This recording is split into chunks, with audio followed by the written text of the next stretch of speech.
بسم اللہ الرحمن الرحیم الحمد للہ رب العالمین والصلاة والسلام علی سید المرسلین وعلی آلہ وصحبہ اجمعین ومن اتبعہم بإحسان الی یوم الدین اما بعد۔ سب سے پہلے تو میں اللہ کا شکر ادا کروں کہ میرے لیے بڑی سعادت کی بات ہے کہ جو اب تک طالب علم ہے اور آپ حضرات کے درمیان اظہار رائے کے لیے موقع دیا گیا، جو در حقیقت میرے لیے حوصلہ افزائی کا ایک بہت حسین موقع ہے۔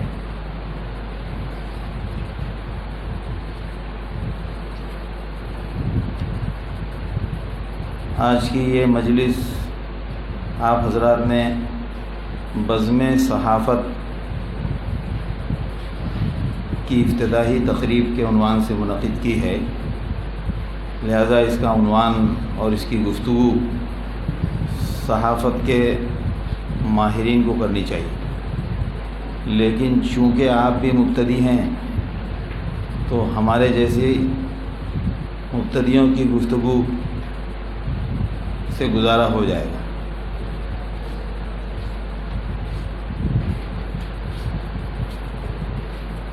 اسلام دین پوری زندگی میں جو برتنے کے حقائق ہیں یا جو تجربات ہیں ان تمام کا احاطہ کرتا ہے دین۔ اس کے لیے ایک جملہ اکثر ہم لوگ اپنی تربیتی مجلسوں میں کہتے ہیں کہ مسجد کے اندر کا دین 1 گھنٹے کا ہے اور باقی 23 گھنٹے جو ہے دین مسجد کے باہر ہے۔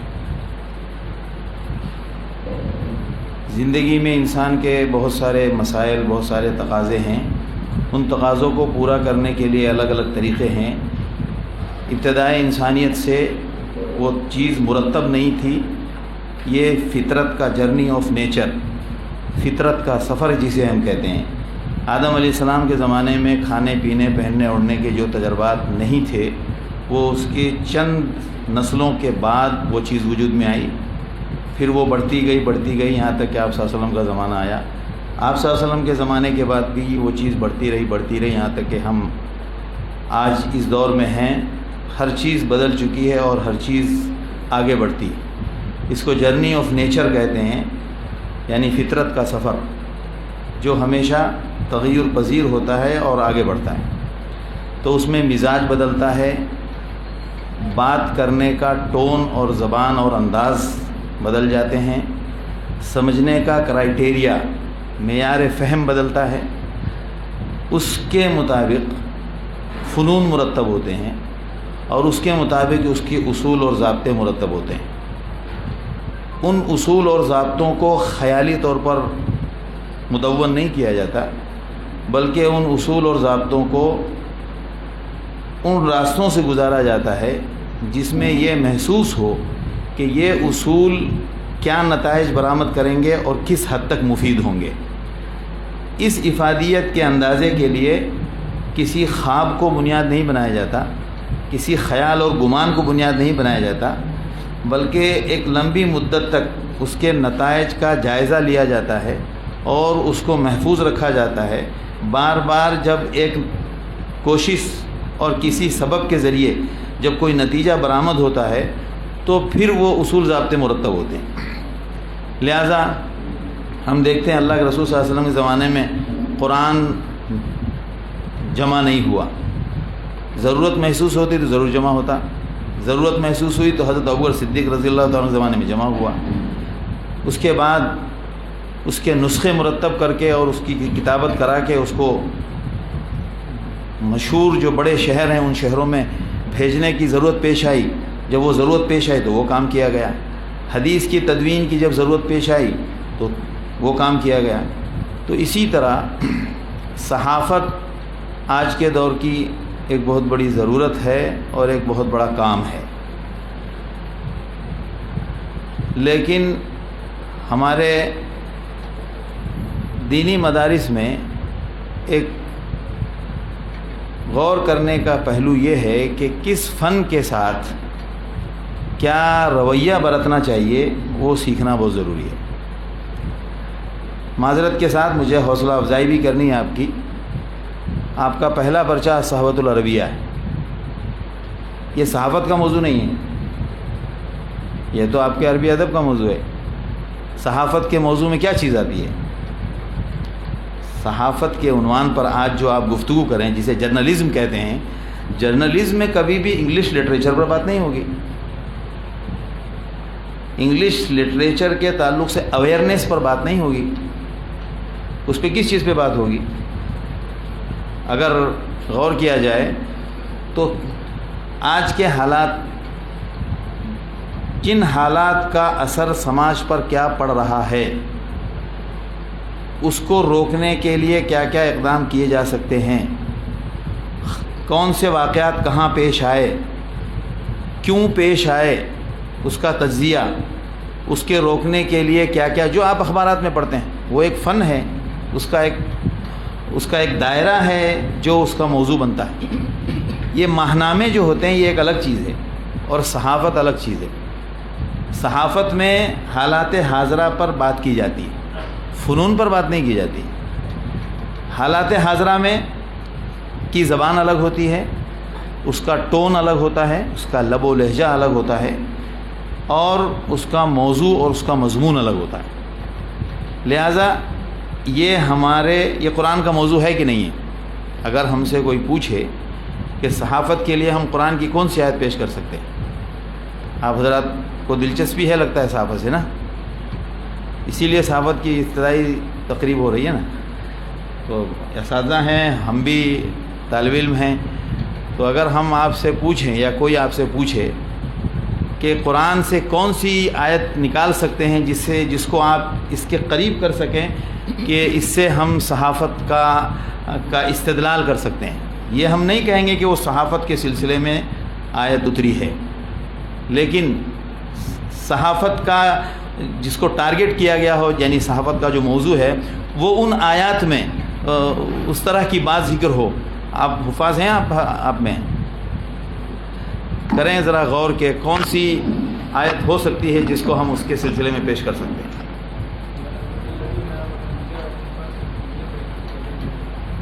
ہاں، یہ تو بے شک اس کا ایک اس کے پوائنٹس، اس کے جو صحافت کے جو پوائنٹس ہو سکتے ہیں، اس کے پوائنٹس میں سے ایک پوائنٹ ہے یہ، لیکن یہ اس سے تو کوئی خبر نہیں مل رہی۔ اس سے تو یہ ثابت ہوگا کہ اگر آپ کے پاس کوئی خبر آئے تو اس کو چیک کریں۔ ایک ہوتا ہے فیکٹ چیکنگ اور ایک ہوتا ہے فیکٹ چیکنگ، حقیقت کو جاننا۔ تو یہ تو پوائنٹ ہے، میں نے صحافت پڑھی نہیں ہے، لیکن معاشرے میں رہ کر رات دن خبریں پڑھ کے اور ان مختلف موضوعات کو پڑھ کے انسان کو اتنا تجربہ تو ہو ہی جاتا ہے۔ تو یہ تو فیکٹ چیکنگ، یہ صحافت کا، جرنلزم کا ایک پوائنٹ ہوا کہ آپ کو یہ چیک کرنا ہے کہ فلاں جگہ راستہ چلتے ہوئے 2 گاڑیاں ٹکرائیں اور اس میں 800 آدمی مر گئے۔ اب اس میں فیکٹ چیکنگ کیا ہوگی کہ 800 آدمی مرے، گاڑی 2 ٹکرائی، تو گاڑی ایسی ٹکرانی چاہیے جس میں اس بات کا امکان ہو کہ اس میں 800 لوگ سوار ہوں یا آس پاس میں 800 لوگ ہوں۔ یہ تو فیکٹ چیکنگ ہوتا ہے، اور ایک فیکٹ چیکنگ ہوتا ہے، فیکٹ کا مطلب جھوٹ، فراڈ۔ تو یہ جاننا کہ اس میں یہ کیا فراڈ ہے، اس فراڈ کو معلوم کرنا، یہ دونوں پوائنٹ ہیں آج کل کے میسیج کے اس کے صحافت کے۔ اب نہیں ذہن جا رہا ہے، آپ کو تعجب ہوگا، سب سے پہلا صحافی اگر آپ کوئی دلیل پیش کر سکتے ہیں تو وہ انسان نہیں پرندہ ہے۔ آپ کو آدھا مسئلہ حل کر دیا۔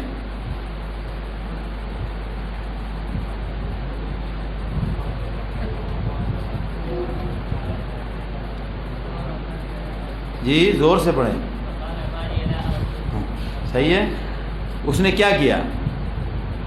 ایک نیوز لے کر آیا، صحیح ہے۔ فقال احطت بما لم تحط به وجئتك من سبأ بنبأ یقین۔ صحافت کا عنوان ہو گیا، ایک خبر لے کر آئے۔ اب وہ جو بات آپ نے بتائی ہے وہ حضرت سلیمان علیہ السلام کر رہے ہیں۔ قال سننظر اصدقتا، یہ تو پوائنٹ ہے اس کا، لیکن صحافت قرآن کا موضوع ہے۔ کیوں؟ قرآن جب انبیاء کے واقعات میں سے قرآن کسی واقعے کو کیوں ذکر کر رہا ہے، یہ تو غور کرنا پڑے گا۔ کسی بھی واقعے میں حضرت موسیٰ علیہ السلام کے واقعات پورے قرآن میں بھرے ہوئے ہیں۔ قرآن اگر کہہ رہا ہے وَكَذَلِكَ أَوْرَثْنَاهُمْ قَوْمًا آخَرِينَ، ہم نے دوسروں کو ان کا وارث بنا دیا، اسی طرح کوئی بھی واقعہ ذکر کرتا ہے اجعلوا بيوتكم قبلة وأقيموا الصلاة وبشر المؤمنین، واقعات میں سے جو چیزیں قرآن نے نکالا ہے اس کا مطلب ہے کہ وہ خاص طور پر قرآن کے پیغام کا ترکز ہے اس کے اوپر۔ تو وجئتک من سبأ بنبأ یقین، میں آپ کے پاس ایک نیوز لے کر آیا ہوں، یہ ترجمہ ہوگا۔ آج کی زبان میں اگر ہم عوام کے سامنے ترجمہ کریں گے تو یہ الفاظ، ایک چیز یاد رکھیں کہ صحافت میں زبان سب سے امپورٹنٹ ہے۔ آپ کی صحافت طلباء کے لیے مدرسے کے اندر کے لیے ہے، اس صحافت سے آپ بھی نہیں بدلیں گے انشاءاللہ، دنیا کے بدلنے کا تو کوئی امکان ہی نہیں، کیونکہ ہمارے بچے تو یہاں پڑھ رہے ہیں، ان کو ہم کیا بدلیں؟ ان کو تو اساتذہ صبح شام پڑھا رہے ہیں، وہ تربیت میں اس سے وہ کام چل جائے گا، اس نئے صحافت کا کوئی کام نہیں ہے۔ صحافت کا تو کام یہ ہے کہ ہمیں دنیا کو سمجھانا ہے، اسی لیے یہ ایک فن ہے۔ اس فن کی روشنی میں ہماری زبان اور ہمیں موضوع کے مطابق ہونے کے ساتھ ساتھ ہمارا ٹون کیا ہونا چاہیے، یہ سب سے امپورٹنٹ ہے۔ لہٰذا ہمارے آپ نے دیکھا ہوگا بعض ڈیبیٹ ہوتا ہے، ڈیبیٹ جو ہوتا ہے، حالانکہ واللہ عالم قرآن سے اگر ثابت کیا جائے تو ڈیبیٹ تو مستحسن چیز نہیں ہے، اسی لیے اہل علم کو ڈیبیٹ میں نہیں جانا چاہیے۔ اہل علم کو ڈیبیٹ میں جانے کا اس لیے حق نہیں ہے کہ انہیں بات کرنے نہیں آتی۔ یہ مجھے آپ اجازت دیجئے کچھ باتیں کھل کر کہنے کی، اختلاف کرنے اور نہ ماننے کا آپ کو پورا حق ہے۔ میں نے کوئی ٹکٹ نہیں لیا ہے کہ آپ کو ماننا ہی پڑے گا، لیکن باہر کی دنیا کی میں بات کر رہا ہوں، چونکہ ہم باہر رہتے ہیں۔ ہمارے علماء جب ڈیبیٹ میں جاتے ہیں جذباتی ہو جاتے ہیں، وہ سمجھتے ہیں کہ میں جمعیت الاصلاح مسلم پرسنل لا بورڈ مسجد کے محراب پر کھڑا ہوں اور سامنے والا میری بات مان کیوں نہیں رہا ہے، وہ ان کا بس چلے تو گردن دبا دیں۔ آپ نے دیکھا ہوگا فتح، اب صحافت کی بات ہے تو میں صحافت ہی کی بات کروں نا، کیا خیال ہے؟ فتح کا فتویٰ کا جو بندہ مر گیا ابھی، خبیث طارق، کیا نام تھا اس کا؟ طارق فتح علی خان، کیا نام تھا؟ بہرحال وہ جو تھا طارق فتح، اس کے ساتھ ہمارے ایک صاحب کا جو ڈیبیٹ ہوا تھا، دیکھا ہے آپ لوگوں نے؟ وہ نہیں دیکھا ہوگا، نہیں دیکھا، اچھا ہے، آپ لوگوں کو دیکھنا بھی نہیں چاہیے، لیکن میں بتا رہا ہوں گفتگو کے دوران وہ جذباتی ہو گئے، ہاتھا پائی تک بات آ گئی، اور اگر طارق فتح کھڑا ہو کے بدتمیزی کرتا تو عیب کی بات نہیں تھی۔ مسلم پرسن اللہ کی طرف سے جو حضرت ان کے ساتھ ہم کلام ہونے گئے تھے، انہوں نے اٹھ کے جو جذباتیت پیش کیے، وجہ کیا ہے کہ ان کو یہ نہیں معلوم کہ صحافت کی دنیا میں، ڈیبیٹ میں، خبروں میں بات کرنے کے لیے قائل کرنے کے ضد کے ساتھ آپ وہاں نہ پہنچے، وہاں صرف اپنی بات رکھنے کا نظام چلتا ہے۔ وہ ہمارے شاگرد نہیں ہیں جو ہم کان پکڑ کے ان سے منوا لیں۔ صحافت کی دنیا میں ہوتا ہے آپ اپنی بات پہنچائیں، جذباتی انداز اور جذباتی لہجے سے صحافت نہیں چلتی ہے، یہ صرف مناظراتی زبان میں جلسہ جیتنے کے لیے یہ ہوتا ہے، پیغام پہنچانے کے لیے طریقہ کبھی نہیں ہوتا ہے۔ پیغام اگر آپ کو پہنچانا ہے تو آپ کا لہجہ بالکل گفتگو والا ہونا چاہیے۔ اللہ کے رسول صلی اللہ علیہ وسلم کا معمول تھا اذا تکلم ثلاثا، یہ تو عام گفتگو کا رواج ہے، ہم تو عام گفتگو میں اس کو نہیں برتتے، تو صحافت میں تو ہم فیل ہو جاتے ہیں۔ صحافت اس وقت کی ضرورت، آپ مولانا ابوالکلام آزاد کی کتاب ہے انڈیا ونس فریڈم، بہت لوگوں نے ترجمہ کیا ہے اس کا، اور اس میں شروع میں جو ان کا کیفیت نما مضمون ہے جس میں انہوں نے اپنی پوری تفصیل بتائی ہے، اس میں انہوں نے اپنے البلاغ اور الہلال کی بات لکھی ہے۔ پوری قوم کی ذہنیت بدل جاتی تھی، پوری قوم کی